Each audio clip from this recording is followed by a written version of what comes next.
Hi guys, আজকে চলে যাচ্ছি কালনা। তার কারণ হলো আমাদের এক বান্ধবী পিপাসার কিছুদিন পরেই বিয়ে, সেই জন্য আমরা বন্ধুরা মিলে ওকে আইবুড়ো ভাত খাওয়াবো প্ল্যান করেছি।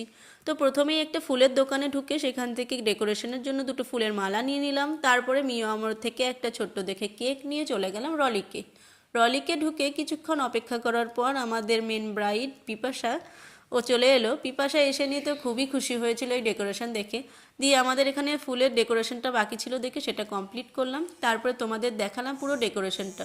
তোমরাই বলো কতটা ভালো লাগছে দেখতে। দিয়ে এখানে একটু ফটো সেশন শুরু হয়ে গেছিলো। ফটো তোলা কমপ্লিট হয়ে পিপাসার কেক কাটিং হলো। দিয়ে কেকটা কাটিং করার পর সবাই মিলে খাইয়েও দেওয়া হচ্ছিল কেকটা। তারপরে এখানে মেন যে আয়োজনটা হয়েছিল সেখান থেকেও সবাই মিলে পিপাসাকে একটু একটু করে খাইয়ে দিচ্ছিল আর একটু ফটোও তোলা হচ্ছিল। আর তারপরে আমরা সকলে মিলে খাওয়া দাওয়া কমপ্লিট করলাম, দিয়ে যে যার মতো বাড়ি চলে গেলাম। আজকের ভিডিওটা যদি তোমাদের ভালো লেগে থাকে